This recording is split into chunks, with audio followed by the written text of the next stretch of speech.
ನಮಸ್ಕಾರ. ಎಲೆಕ್ಷನ್ ಜಿದ್ದಾಜಿದ್ದಿಗೆ ಸ್ವಾಗತ. ನಾನು ಅಭಿಷೇಕ್ ರಾಮಪ್ಪ. ಇವತ್ತಿನ ನಾವು ಬೆಂಗಳೂರಿನ ಒಂದು ಹೈ ವೋಲ್ಟೇಜ್ ವಿಧಾನಸಭಾ ಕ್ಷೇತ್ರದ ಸಮೀಕ್ಷೆಯನ್ನು ಮಾಡ ಹೊರಟಿದ್ದೀವಿ. ಈ ಕ್ಷೇತ್ರದ ಹೆಸರು ಹೆಬ್ಬಾಳ. 2008ರಲ್ಲಿ ಈ ಕ್ಷೇತ್ರ ಪುನರ್ವಿಂಗಡಣೆ ಆದ ಬಳಿಕ ಅಸ್ತಿತ್ವಕ್ಕೆ ಬಂತು. BJP 3 ಎಲೆಕ್ಷನ್ಗಳಲ್ಲಿ, 2 general election, 1 by election, ಈ 3ರಲ್ಲಿ ಹ್ಯಾಟ್ರಿಕ್ ಗೆಲುವನ್ನ ಸಾಧಿಸಿ ಒಂದು ಸ್ಟ್ರಾಂಗ್ ಹೋಲ್ಡ್ ಅನ್ನ ಹೊಂದಿತ್ತು. ಆದರೆ 2018ರ ಚುನಾವಣೆಯಲ್ಲಿ ಬೈರತಿ ಸುರೇಶ್ ಇದನ್ನ ಕಾಂಗ್ರೆಸ್ ತೆಕ್ಕೆಗೆ ವಾಲಿಸಿಕೊಂಡಿದ್ದಾರೆ, ಗೆದ್ದಿದ್ದಾರೆ. ಇಡೀ ರಾಜ್ಯದಲ್ಲಿ ಯಾವ ರೀತಿ ಎಲೆಕ್ಷನ್ ಕಾವನ್ನ ಪಡ್ಕೊಳ್ತಿದೆ ನಾವು ನೋಡ್ತಾ ಇದ್ದೀವಿ. ಹೆಬ್ಬಾಳ ಕ್ಷೇತ್ರದಲ್ಲಿ ಜನ ಯಾರ ಪರ ಒಲವನ್ನ ಹೊಂದಿದ್ದಾರೆ, ಶಾಸಕರು ಅವರ ಕಷ್ಟ ಕೇಳಿದ್ದಾರ, ಅವರ ಮನದಾಳ ಏನಿದೆ ಅನ್ನೋದನ್ನ ಇವತ್ತಿನ ಎಲೆಕ್ಷನ್ ಜಿದ್ದಾಜಿದ್ದಿಯಲ್ಲಿ ತಿಳ್ಕೊಳ್ಳೋಣ ಬನ್ನಿ. ಇದು ಬೆಂಗಳೂರಿನ ಪ್ರತಿಷ್ಠಿತ ಕ್ಷೇತ್ರಗಳಲ್ಲಿ ಒಂದಾಗಿದೆ. ಆಕರ್ಷಕ ಕೆರೆ, ಗಾರ್ಡನ್ಗಳು ಈ ಪ್ರದೇಶದ ಪ್ರಮುಖ ಆಕರ್ಷಣೆ. ಮಾನ್ಯತಾ ಟೆಕ್ ಪಾರ್ಕ್ ಸೇರಿದಂತೆ ಹಲವು ಐಟಿ ಕಂಪನಿಗಳಿಗೆ ನೆಲೆಯಾಗಿದೆ. ಪಶು ವಿಶ್ವವಿದ್ಯಾಲಯ, ಜಿಕೆವಿಕೆಯಂತಹ ಪ್ರಮುಖ ಕೇಂದ್ರಗಳನ್ನು ಹೊಂದಿರುವುದೇ ಹೆಬ್ಬಾಳ ವಿಧಾನಸಭಾ ಕ್ಷೇತ್ರ. ರಾಜಕೀಯವಾಗಿಯೂ ತೀವ್ರ ಕುತೂಹಲದ ಕಣವಾಗಿದೆ ಹೆಬ್ಬಾಳ ಕ್ಷೇತ್ರ. ಇಲ್ಲಿ ವಲಸಿಗರೇ ಅಧಿಕ ಪ್ರಮಾಣದಲ್ಲಿ ವಾಸವಾಗಿದ್ದಾರೆ. ಅದರಲ್ಲೂ ಉತ್ತರ ಭಾರತದ ಕಾರ್ಮಿಕರು ದೊಡ್ಡ ಪ್ರಮಾಣದಲ್ಲಿದ್ದಾರೆ. 8 ವಾರ್ಡ್ಗಳನ್ನು ಹೊಂದಿರುವ ಹೆಬ್ಬಾಳ ಇನ್ನು ಅನೇಕ ಸಮಸ್ಯೆಗಳನ್ನು ಎದುರಿಸುತ್ತಿದ್ದು, ಈ ಹಿನ್ನೆಲೆಯಲ್ಲಿ ಕ್ಷೇತ್ರ ಈ ಬಾರಿಯ ಚುನಾವಣೆ ರಂಗೇರುವ ಎಲ್ಲ ಲಕ್ಷಣಗಳು ಕಾಣ್ತಾ ಇವೆ. ಸದ್ಯ ಚುನಾವಣೆಯ ಅಂಕಿ ಅಂಶಗಳನ್ನು ಗಮನಿಸೋಣ. ಒಟ್ಟು ಮತದಾರರು 2,69,609. ಪುರುಷರು 1,37,751, ಮಹಿಳೆಯರು 1,31,805, ಇತರರು 53. ಜಾತಿವಾರು ಮತದಾರರು: ಮುಸ್ಲಿಂ 56,000, ಒಕ್ಕಲಿಗರು 41,000, ಎಸ್ಸಿ ಎಸ್ಟಿ 35,000, ಬ್ರಾಹ್ಮಣರು 27,000, ಲಿಂಗಾಯತರು 8,500, ಯಾದವರು 8,000, ಕುರುಬರು 5,500. ಕಳೆದ ವಿಧಾನಸಭಾ ಚುನಾವಣೆಯ ಫಲಿತಾಂಶವನ್ನು ನೋಡೋಣ. 2008ರಲ್ಲಿ ಕಟ್ಟಾ ಸುಬ್ರಹ್ಮಣ್ಯ ನಾಯ್ಡು ಬಿಜೆಪಿ ಅಭ್ಯರ್ಥಿಯಾಗಿ 46,708 ಮತ ಪಡ್ಕೊಂಡ್ರು. ಎಚ್ಎಂ ರೇವಣ್ಣ ಕಾಂಗ್ರೆಸ್ ಅಭ್ಯರ್ಥಿಯಾಗಿ 41,757 ಮತ ಪಡ್ಕೊಂಡ್ರು. ಗೆಲುವಿನ ಅಂತರ 4,951. 2013ರಲ್ಲಿ ಆರ್ ಜಗದೀಶ್ ಕುಮಾರ್ ಬಿಜೆಪಿ ಅಭ್ಯರ್ಥಿಯಾಗಿ 38,162 ಮತ ಪಡ್ಕೊಂಡ್ರು. ಸಿಕೆ ಅಬ್ದುಲ್ ರಹಮಾನ್ ಶರೀಫ್ ಕಾಂಗ್ರೆಸ್ ಅಭ್ಯರ್ಥಿಯಾಗಿ 33,026 ಮತ ಪಡ್ಕೊಂಡ್ರು. ಗೆಲುವಿನ ಅಂತರ 5,136. 2016ರ ಉಪಚುನಾವಣೆಯಲ್ಲಿ ವೈ.ಎ. ನಾರಾಯಣಸ್ವಾಮಿ ಬಿಜೆಪಿ ಅಭ್ಯರ್ಥಿಯಾಗಿ 60,367 ಮತ ಪಡ್ಕೊಂಡ್ರು. ಅಬ್ದುಲ್ ರೆಹಮಾನ್ ಶರೀಫ್ ಕಾಂಗ್ರೆಸ್ ಅಭ್ಯರ್ಥಿಯಾಗಿ 41,218 ಮತ ಪಡ್ಕೊಂಡ್ರು. ಗೆಲುವಿನ ಅಂತರ 19,149. 2018ರಲ್ಲಿ ಸುರೇಶ್ ಬಿಎಸ್ ಕಾಂಗ್ರೆಸ್ ಅಭ್ಯರ್ಥಿಯಾಗಿ 74,453 ಮತ ಪಡ್ಕೊಂಡ್ರು. ವೈ.ಎ. ನಾರಾಯಣಸ್ವಾಮಿ ಬಿಜೆಪಿ ಅಭ್ಯರ್ಥಿಯಾಗಿ 53,313 ಮತ ಪಡ್ಕೊಂಡ್ರು. ಗೆಲುವಿನ ಅಂತರ 21,140. 2008ರ ಮರು ವಿಂಗಡಣೆಯ ನಂತರ ಬಿಜೆಪಿಯ ತೆಕ್ಕೆಗೆ ಬಂದ ಹೆಬ್ಬಾಳ ವಿಧಾನಸಭಾ ಕ್ಷೇತ್ರ ಸದ್ಯ ಕಾಂಗ್ರೆಸ್ ಕೈನಲ್ಲಿದೆ. ಸತತ 3 ಬಾರಿ ತನ್ನ ಸುಪರ್ದಿಯಲ್ಲೇ ಇದ್ದ ಕ್ಷೇತ್ರವನ್ನ 2018ರಲ್ಲಿ ಉಳಿಸಿಕೊಳ್ಳುವಲ್ಲಿ ಬಿಜೆಪಿ ವಿಫಲವಾಯಿತು. ಹೀಗಾಗಿ ಈ ಬಾರಿ ಹೇಗಾದ್ರೂ ಮಾಡಿ ಮತ್ತೆ ತನ್ನ ಮಡಿಲಿಗೆ ಹಾಕೊಳ್ಳೋಕೆ ಭಾರಿ ರಣತಂತ್ರ ಹೆಣೆಯಲು ಸಜ್ಜಾಗಿದೆ. ಈ ಬಾರಿ ಟಿಕೆಟ್ ಕಾರಣಕ್ಕೆ ತೀವ್ರ ಕುತೂಹಲ ಮೂಡಿಸಿದ್ದ ಹೆಬ್ಬಾಳ ವಿಧಾನಸಭಾ ಕ್ಷೇತ್ರ ಭರ್ಜರಿ ಪೈಪೋಟಿಗೆ ಸಾಕ್ಷಿಯಾಗಲಿದೆ. ಕಳೆದ ಬಾರಿ 21,000ಕ್ಕೂ ಅಧಿಕ ಮತಗಳಿಂದ ಭೈರತಿ ಸುರೇಶ್ ಗೆದ್ದು ಬೀಗಿದ್ರು. ಹೀಗಾಗಿ ಬಿಜೆಪಿಗೆ ಈ ಬಾರಿ ವಿಶೇಷ ರಣತಂತ್ರವನ್ನು ರೂಪಿಸುವ ಅನಿವಾರ್ಯತೆ ಇದ್ದು, ಬಿಜೆಪಿ ಟಿಕೆಟ್ಗಾಗಿ ಕಟ್ಟಾ ಸುಬ್ರಹ್ಮಣ್ಯ ನಾಯ್ಡು ಹಾಗೂ ಕಳೆದ ಬಾರಿಯ ಪರಾಜಿತ ಅಭ್ಯರ್ಥಿ ವೈ.ಎ. ನಾರಾಯಣಸ್ವಾಮಿ ಪ್ರಯತ್ನ ನಡೆಸಿದ್ರು. ಈ ಪೈಪೋಟಿಯನ್ನು ಸಾಕಷ್ಟು ಅಳೆದು ತೂಗಿ ಕಮಲ ಹೈಕಮಾಂಡ್ ಕೊನೆಗೂ ಕಟ್ಟಾ ಸುಬ್ರಹ್ಮಣ್ಯ ನಾಯ್ಡು ಮಗ ಕಟ್ಟಾ ಜಗದೀಶ್ಗೆ ಟಿಕೆಟ್ ಘೋಷಣೆ ಮಾಡಿದೆ. ಅಲ್ಲಿಗೆ ಬಂಡಾಯ ತಣಿಸುವ ನಿಟ್ಟಿನಲ್ಲಿ ಜಾಣ ನಡೆ ಇಟ್ಟಿದೆ.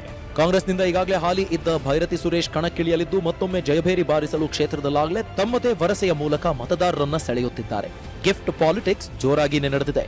ಜೆಡಿಎಸ್ ಮುಸ್ಲಿಂ ಮತ ಬುಟ್ಟಿಯ ಮೇಲೆ ಕಣ್ಣು ಹಾಕಿದ್ರಿಂದ ಸೈಯದ್ ಮೊಹಿದ್ ಅಲ್ತಾಫ್ ಅವರನ್ನು ಅಭ್ಯರ್ಥಿಯಾಗಿಸಿದೆ. ಆದರೆ ಈ ಲೆಕ್ಕಾಚಾರ ಎಷ್ಟರ ಮಟ್ಟಿಗೆ ವರ್ಕೌಟ್ ಆಗುತ್ತೆ ಎಂಬುದನ್ನು ನೋಡಬೇಕು. ಈ ಹಿನ್ನೆಲೆಯಲ್ಲಿ ಕ್ಷೇತ್ರದ ಮತದಾರನ ಯೋಚನೆ ಏನು ನೋಡೋಣ ಬನ್ನಿ.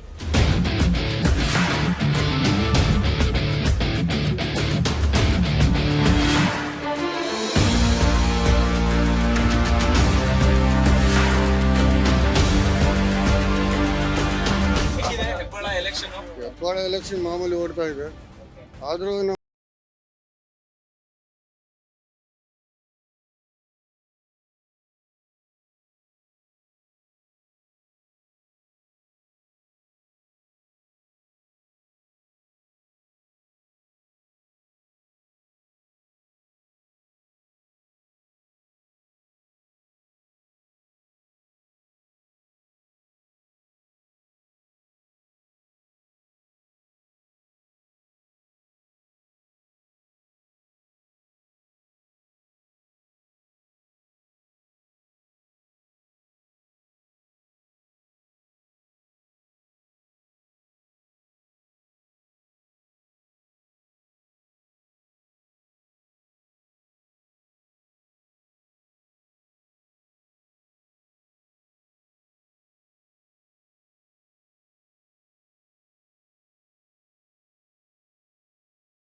ಹೆಬ್ಬಾಳದಲ್ಲಿ ಕೆಲಸಗಳು ಚೆನ್ನಾಗಿದಾವಾ? ಹ್ಞೂ ಸರ್ ಆಗಿದೆ, ಮಾಡ್ತಾ ಇದ್ದಾರಲ್ಲ ಚೆನ್ನಾಗಿ. ಹೇಗೆ ಶಾಸಕರು ಕಷ್ಟ ಕೇಳ್ತಾರಾ? ಹ್ಞೂ ಸರ್ ಬರ್ತಾರೆ, ಕೇಳ್ತಾರೆ, ನಡೀತಾ ಇದೆ. 2008ರಲ್ಲಿ ಈ ಕ್ಷೇತ್ರ ಆಗಿದ್ದಲ್ವಾ? ಹ್ಮ್. ಅಲ್ಲಿಂದ ಒಟ್ಟು 4 ಎಲೆಕ್ಷನ್ಸ್ ಆಗಿದೆ, ಬೈ ಎಲೆಕ್ಷನ್. ಹ್ಮ್. ಯಾರು ಚೆನ್ನಾಗಿ ಕೆಲಸ ಮಾಡಿದ್ದಾರೆ ಅನ್ಸುತ್ತೆ? ಸುರೇಶ್ ಅವ್ರು ಚೆನ್ನಾಗಿ ಮಾಡ್ತಾವ್ರೆ, ಬೈರತಿ ಸುರೇಶ್. ಮತ್ತೆ ಚಾನ್ಸ್ ಸಿಗ್ಬೋದು ಅವರಿಗೆ ಈ ಬಾರಿ? ಸಿಗ್ಬೋದು ಸರ್, ಚೆನ್ನಾಗಿ ಮಾಡ್ತಾರೆ, ಸಿಗ್ಬೋದು. ಕೆಲಸಗಳೆಲ್ಲ ಚೆನ್ನಾಗಿದೆ ಮಾಡ್ತಾ ಇದೆ ಸರ್, ಹೆಂಗೆ ಶಾಸಕರು? ಚೆನ್ನಾಗಿ ಮಾಡ್ತಾರೆ ಬೈತಿ ಸುರೇಶ್ ಅವರು. ಓಕೆ, ಗೆಲ್ತಾರಾ ಈ ಸತಿ? ಅವರೇ ಗೆಲ್ಲ ಸರ್, ಕಳೆದ ಒಂದು 10-15 ವರ್ಷದಲ್ಲಿ ಕೆಲಸ ಚೆನ್ನಾಗಿದೆಯಾ ಇಲ್ಲಿ? ತುಂಬಾ ಚೆನ್ನಾಗಿ ಮಾಡಿದ್ದಾರೆ ಸರ್. ಪಳ್ಳ ಪೈಪ್ ಕೆಲಸ ಎಲ್ಲ ನೀಟಾಗಿ ಕಾರ್ಗಿರ ಚೆನ್ನಾಗಿ ಮಾಡಿದ್ದಾರೆ ಸರ್. ಓಕೆ, ಒಟ್ಟು 4 ಎಲೆಕ್ಷನ್ ಆಗವೆ. Okay sir. ಬೈರತಿ ಸುರೇಶ್ ಅವರು ಇತ್ತೀಚೆಗೆ ಗೆದ್ದಿರೋದು. ಹೌದು. ಅದಕ್ಕೆ ಮುಂಚೆ ಕೆಲಸ ಆಗಿತ್ತಾ ಇಲ್ವಾ? ಅದಕ್ಕೆ ಮುಂಚೆ ನಮ್ಗೆ ಗೊತ್ತಿಲ್ಲ, ಇವಾಗ ನಮ್ ಕಂಡಾಗ ಬೈತಿ ಸುರೇಶ್ ಅವರು ಚೆನ್ನಾಗಿ ಮಾಡ್ತಾ ಪಕ್ಕ ಇದ್ದಾರೆ. ಗೆಲ್ತಾರೆ? ಪಕ್ಕ ಗೆಲ್ತಾರೆ ಸರ್, ಕಷ್ಟ ಕೇಳಿದ್ರೆ ಕೇಳಿಸ್ಕೋತಾರಾ? ಎಲ್ಲ ಕೇಳ್ತಾರೆ ಸರ್. ಅವ್ರ ಮನೆಯಾಗ ಹೋದ್ರೆ ಕಷ್ಟ ಎಲ್ಲ ನಮ್ ಕಷ್ಟ ಎಲ್ಲ ಕೇಳ್ತಾರೆ ಅವ್ರು. ಓಕೆ, ಹೆಂಗೆ ಬೈರತಿ ಸುರೇಶ್ ಅವರು? ಸರ್ ಅವರಷ್ಟು ಯಾರು ಬರಲ್ಲ ಸರ್, ಕೆಲಸ ಮಾಡಿದ್ದಾರೆ, ಎಲ್ಲ ಕೆಲಸ ಮಾಡಿದ್ದಾರೆ, ಎಲ್ಲ ಪ್ರತಿಯೊಂದು ನಮ್ಮ ಎಸ್ ಸಿ ಅಂದರೆ ಅವ್ರು ತುಂಬ ಇಷ್ಟ. ಅಂದರೆ ಎಸ್ ಸಿ ಅಂತಲ್ಲ, ಎಲ್ಲ ಎನಿ ಕೇಸ್ಗೆ ಎಲ್ಲ ತುಂಬ ಇಷ್ಟ. ಅವ್ರದ್ದು ಮನುಷ್ಯ ನಮ್ಗೆ ಯಾರು ಸಿಗಲ್ಲ. ಒಳ್ಳೆ MLA, ನೆಕ್ಸ್ಟ್ ಅವ್ರು ನಮಗೂ ಮಿನಿಸ್ಟರ್ ಆಗಬೇಕಂತ ಆಸೆ ಇದೆ. ಈ ಸತಿ ಪಕ್ಕ ಗೆಲ್ತಾರೆ? ಗೆಲ್ತಾರೆ ಸರ್, ಯಾಕೆ ಸರ್ ಹೇಳ ಸರ್, ಕೆಲಸ ಮಾಡಿದರೆ ಕೇಳ್ತಾರೆ ಓಟು, ಏನು ಸುಮ್ಮನೆ ಇಲ್ಲ, ಕೆಲಸ ಮಾಡಿದ್ದಾರೆ, ಜನಗಳದ್ದು ಕೆಲಸ ಮಾಡಿದ್ರೆ ಮತ್ತು ಜನಗಳ ಸ್ಪಂದಿಸಿದ್ದಾರೆ. ಅವ್ರ ಮನೆ ತಗೋರೆ ಕಷ್ಟ ಸುಖ ಏನಂತ ಸ್ಪಂದಿಸಿದ್ದಾರೆ. ಜನಗಳು ತಿಳ್ಕೊಬೇಕು ನಿಯತ್ತು. ಯಾವನೋ ಹೇಳ್ತಾರೆ, ಯಾರೋ ಹೇಳ್ತಾರೆ, ಅಲ್ಲ ಸರ್ ನಮಗೆ ಗೊತ್ತಿರೋ. 2008ರಲ್ಲಿ ಈ ಕ್ಷೇತ್ರ ಆಗಿದ್ದು. ಹೌದು ಸರ್. 4 election BJP ಗೆದ್ದಿತ್ತು. ಹೌದು ಸರ್, ಹೌದು ಸರ್. ಅವರೇನು ಕೆಲಸ ಮಾಡಿಲ್ಲ ಸರ್ ಅವರು ಮಾಡಿದ್ರು, ಅಂದರೆ ಅವರು ಇದರೆಲ್ಲ ಸರ್ಕಾರ ಇದ್ದಾಗ ಅವ್ರು ಮಾಡಿದ್ದಾರೆ. ಅದು ಇವಾಗ ಸರ್ಕಾರ ಇಲ್ಲಾಂದ್ರೂ ಕೂಡ ನಮ್ಮ ಶಾಸಕರು ಹೋಗಿ ಅನುದಾನ ತಂದು ಕೆಲಸ ಮಾಡಿದ್ದಾರೆ. ಅದಕ್ಕೆ ನಾವು ಗ್ರೇಟ್ ತಿಳ್ಕೊಬೇಕು. ಮತ್ತು ಅವ್ರ ಕೈಯಿಂದ ಹಾಕಿದ್ದಾರೆ. ಕೋವಿಡ್ ಟೈಮಲ್ಲಿ ಯಾವನೂ ಬಂದಿಲ್ಲ ಸರ್. ಪಾಪ ನಮ್ಮ MLA ಅವ್ರು ನಿಂತ್ಕೊಂಡು ಮನೆಗೆ ಊಟ ಕೊಟ್ಟು, ರೇಷನ್ ಕೊಟ್ಟು, ತರಕಾರಿ ಕೊಟ್ಟು, ಪ್ರತಿಯೊಂದು ಪಾಪ ಅವ್ರ ಜೋಬಿಯಿಂದ ಕಾಸು ಕೊಟ್ಟು ಅಷ್ಟು ಕೆಲಸ ಮಾಡಿದ್ದಾರೆ. ಅದರಲ್ಲಿ ಹೇಳ್ತಾ ಇದ್ರು ಅವ್ರಿಗೆ ಏನು ಗೊತ್ತು ಸರ್, ಅಲ್ಲ ಸ್ಯಾನಿಟರಿ ಅಲ್ಲ ಸರ್, ಸ್ಯಾನಿಟರಿ ಅಂದ್ರೆ ಅವ್ರಿಗೆ ಮನೆ ಇಲ್ದ ಟೈಮ್ನಾಗ 6 ಮನೆ ಕಟ್ಕೊಟ್ರು ಅವ್ರ ಮಕ್ಕಳಿಗೆಲ್ಲ. ಅವ್ರು ಹೇಳ್ತಾರೆ, ಅವ್ರು ಕೇಳೋಕ್ಕಾಗತ್ತಾ? 60 ವರ್ಷ ಆದ್ಮೇಲೆ ಅರಳ ಅಂತಾರೆ. ಅವ್ರು ಏನೋ ಹೇಳ್ತಾರೆ. ಕಳೆದ ಒಂದು ವರ್ಷದಲ್ಲಿ 40,000 ಟಿವಿ ಕೊಟ್ರು ಅಂತ ಹೇಳ್ತಾರೆ ಸರ್. ಕೊಟ್ಟಿದ್ದಾರೆ, ಟಿವಿ ಕೊಟ್ಟಿದ್ದಾರೆ. ಏನು ಕೊಟ್ಟಿದ್ದಾರೆ? ಮಕ್ಕಳು ಎಜುಕೇಶನ್ಗೆ ಏನೋ ಆಗೋದೇ ಕೊಡ್ತಾ ಇದ್ದಾರೆ ಪಾಪ. ಅದೇನು ಕೆಡ್ದಲ್ಲ ಸರ್. ಇವಾಗ ಎಲ್ಲ ಮಿನಿಸ್ಟ್ರಿಗಳು ಮುಚ್ಚಿಕೊಂಡು ಏನೇನೋ ಕೊಡ್ತಾರೆ. ಇವ್ರು ಕೊಟ್ಟಿದಾಗ ತಪ್ಪಿಲ್ಲಲ್ಲ. ಬಡ ಮಕ್ಕಳಿಗೆ ಮನೇಲಿ ಚಿಕ್ಕ ಟಿವಿಗಳಿರಲ್ಲ ಪಾಪ, ಅವೆಲ್ಲ ಏನು ಮಾಡ್ತಾರೆ? ಟಿವಿ ಕೊಟ್ಟಿದ್ದಾರೆ. ಏನ್ ಕೆಲಸಗಳಾಗಬೇಕು ಅಂತ ನಿಮ್ಮ ಆಸೆ ಇದೆ ಸರ್? ನಮ್ಗೆ ಇನ್ನೂ ಕೆಲಸಗಳಾಗಬೇಕು. ನಮ್ಮ ನಾಗಿನಹಳ್ಳಿಗೆ ಒಂದು ಮಶಾಣ ಮಾತು ಕೊಟ್ಟಿದ್ರೆ ನಾನು ಮಾಡಿಸ್ಕೊಡ್ತೀನಿ ಅಂತ. ಅಕ್ಪತ್ತ ಸರ್ವೆ ಆಗಿದೆ, ಅಕ್ಪತ್ತ ಕೊಡಿಸ್ಬೇಕು. ಇವೆರಡು ಕೆಲಸ ಆಗಬೇಕು, ಗ್ಯಾರಂಟಿ ಮಾಡ್ಕೊಡ್ತಾರೆ ಅಂತ ನಮ್ಗೆ ನಂಬಿಕೆ ಇದೆ.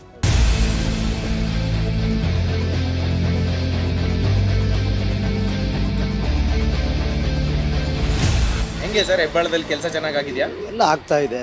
ಎಲ್ಲ ಶಾಸಕರು ಹೇಗೆ ಕೆಲಸ ಕಾರ್ಯಗಳಂದ್ರೆ ಬರೀ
ಅದು ಹೆಬ್ಬಾಳದಲ್ಲಿ ಅಷ್ಟು ದೊಡ್ಡ ಪ್ರಾಬ್ಲಮ್ ಇತ್ತು. ನೀರು ಮಳೆ ಬಂದರೆ ನಿಂತ್ಕೊಳ್ಳೋದು, ಫಸ್ಟ್ ಕೈ ಇಟ್ಟು ಅದ್ಭುತವಂತ ಕೆಲಸ ಮಾಡಿದ್ರು ಅವ್ರು. ಇವತ್ತವರೆಗೂ ಆ ನೀರು ಪ್ರಾಬ್ಲಮ್ ಇಲ್ಲ ಅವ್ರು ಮಾಡಿ.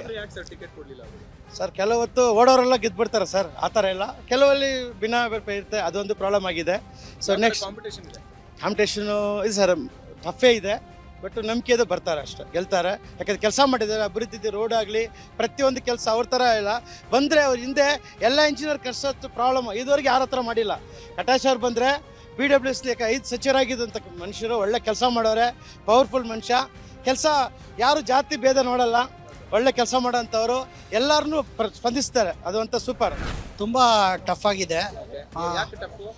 ಯಾಕಂದರೆ ಅವ್ರ ಹೆಸರೇ ಆ ಥರ, ಬ್ರ್ಯಾಂಡ್ ಅದು. ಕಟ್ಟ ಅಂದರೆ ಬ್ರ್ಯಾಂಡ್.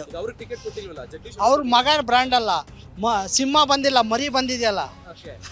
ಯೂತಿಂದ ಒಳ್ಳೆ ಆರೋಪಗಳೆಲ್ಲ ಕೇಳಿ ಬಂದಿತ್ತಲ್ಲ ಅವ್ರ ವಿರುದ್ಧ. ಆರೋಪಗಳಂದರೆ ಜನಗಳಿಗೆ ಕೆಲಸ ಮಾಡಿದ್ದಾರೆ. ಆರೋಪಗಳು ಎಲ್ಲರ ಮೇಲೆ ಇದೆ, ಏನು ಕಾಂಗ್ರೆಸ್ ಅವ್ರ ಮೇಲೆ ಇಲ್ವಾ, ಎಲ್ಲರ ಮೇಲೆ ಆರೋಪಗಳಿದೆ. ಕೆಲಸ ಮಾಡಿದ್ದಾರೆ, ಅದರಿಂದಾಗಿ ಅವ್ರು ಈ ಸಲ 100% ಗೆದ್ದೇ ಗೆಲ್ತಾರೆ. ತುಂಬ ಚೆನ್ನಾಗಿದೆ ಫೈಟ್, ಬಟ್ ನೆಕ್ ಫೈಟ್ ಇದೆ, ಬಟ್ ಗೆಲ್ಲೋದು BJPನೇ. ಕಟ್ಟ ಜಗದೀಶ್ ಅವರೇ ಗೆಲ್ಲೋದು. ಯಾಕಂದರೆ ಅವ್ರ ತಂದೆಯವರು ತುಂಬ ಕೆಲಸ ಮಾಡಿದ್ದಾರೆ. ಅವರು ಮಾಡಿರೋ ಕೆಲಸ ನಮ್ಮ ಕಣ್ಮುಂದೆ ಇದೆ, ತುಂಬ ಚೆನ್ನಾಗಿ ಮಾಡ್ತಾ ಇದ್ದಾರೆ. ಪಕ್ಷ ಪ್ಲಸ್ ವ್ಯಕ್ತಿ ಎರಡು ನೋಡಿ ಓಟ್ ಹಾಕ್ತಾರೆ. ಫೈಟು ಇಬ್ಬರಿಗೂ ಈಕ್ವಲ್ ಇದೆ. ಅವರು ಸ್ಟ್ರಾಂಗ್ ಇದ್ದಾರೆ, ಇವರು ಸ್ಟ್ರಾಂಗ್ ಇದ್ದಾರೆ. ಬಟ್ ನಾವೆಲ್ಲ BJPಗೆ ಮಾಡ್ತಾ ಇದ್ದೀರಿ. ಏನಾಗುತ್ತೆ ದೇವರಿಗೆ ಗೊತ್ತು. ಈಗ ಜಗದೀಶ್ ಅವರಿಗೆ ಟಿಕೆಟ್ ಕೊಟ್ಟಿದ್ದಾರಲ್ವಾ? ಹೌದೌದು. ಒಂದ್ ವೇಳೆ ಕಟ್ಟ ಅವ್ರಿಗೆ ಟಿಕೆಟ್ ಕೊಟ್ಟಿದ್ರೆ ಕಾಂಪಿಟೇಷನ್ ಚೆನ್ನಾಗಿರ್ತಿತ್ತ? ಹೌದು, ಕಟ್ಟ ಅವ್ರು ಕೊಟ್ಟಿದ್ದು ತುಂಬ ಚೆನ್ನಾಗಿರೋದು. ಬಟ್ ಜಗದೀಶ್ ಅವ್ರ ಮಗ ಅಲ್ಲ, ಕಟ್ಟವರೇ ಇಬ್ಬರು ಸೇರಿ ಮಾಡ್ತಾ ಇದ್ದೀರಿ ಅಂತ ಹೇಳ್ತಾ ಇದ್ದಾರೆ. ನೋಡ್ಬೇಕು ಏನು ಮಾಡ್ತಾರೆ ಅಂತ.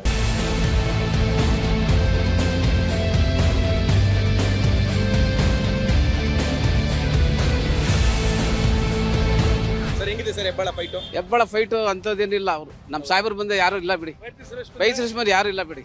ಏನ್ ಕೆಲಸಗಳಾಗಬೇಕಿನ್ನ? ಎಲ್ಲ ಮಾಡಿಬಿಟ್ಟಿದ್ದಾರೆ, ಎಲ್ಲ ಮಾಡಿದ್ರು. ಇನ್ನೂ ಬ್ಯಾಲೆನ್ಸ್ ಯಾವ್ದು ಇಲ್ಲ.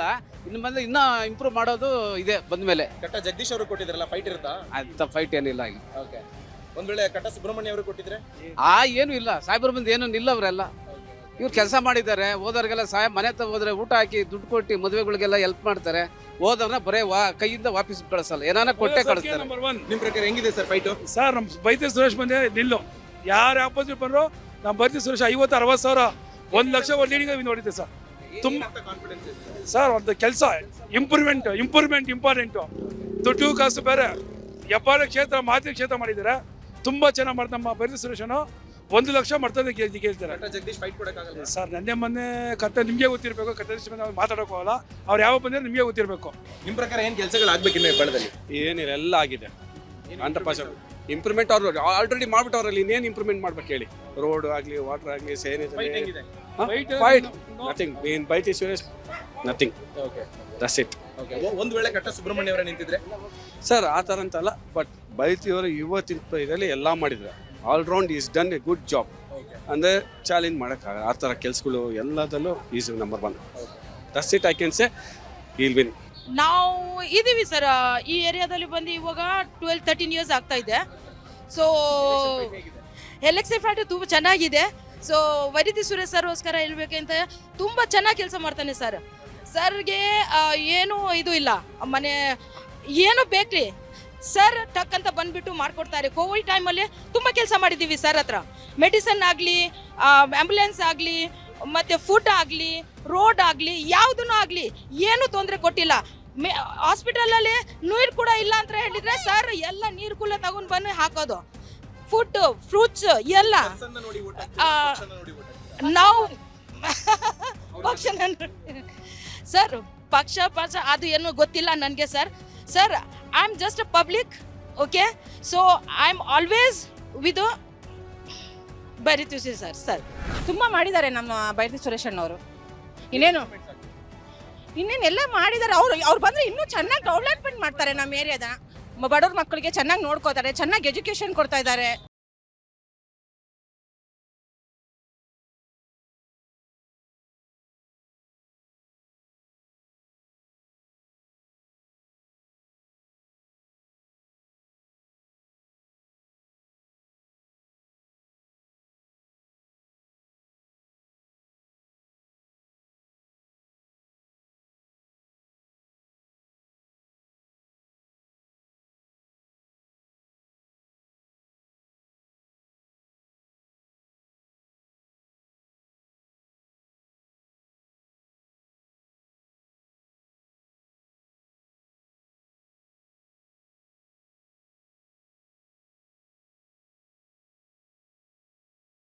Family members.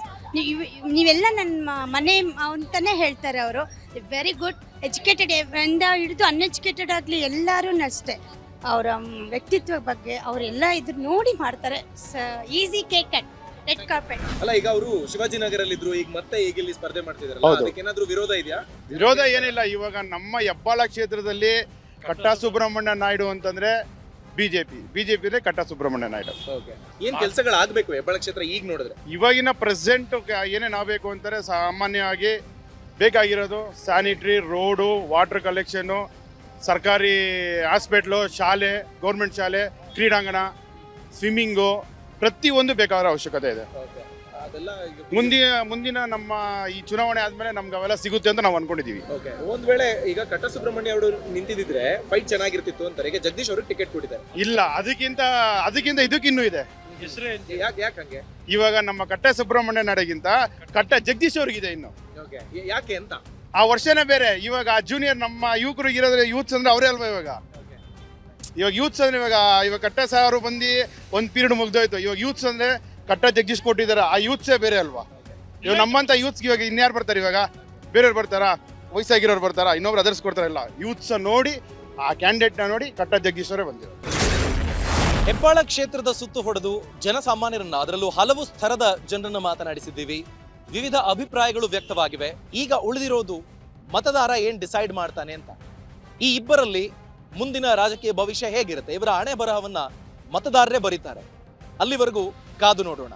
ಎಲೆಕ್ಷನ್ ಜಿದ್ದಿಯಲ್ಲಿ ಇನ್ನಷ್ಟು ಕ್ಷೇತ್ರಗಳ ಗ್ರೌಂಡ್ ರಿಪೋರ್ಟ್ ಅನ್ನ ಹೀಗೆ ನಿಮ್ಮ ಮುಂದೆ ನಾವು ತರ್ತಾ ಇರ್ತೀವಿ. ಅನುಕ್ಷಣದ ಸುದ್ದಿಗಾಗಿ ನೋಡ್ತಾ ಇರಿ ವಿಸ್ತಾರ ನ್ಯೂಸ್. ಇದು ನಿಖರ, ಜನಪರ.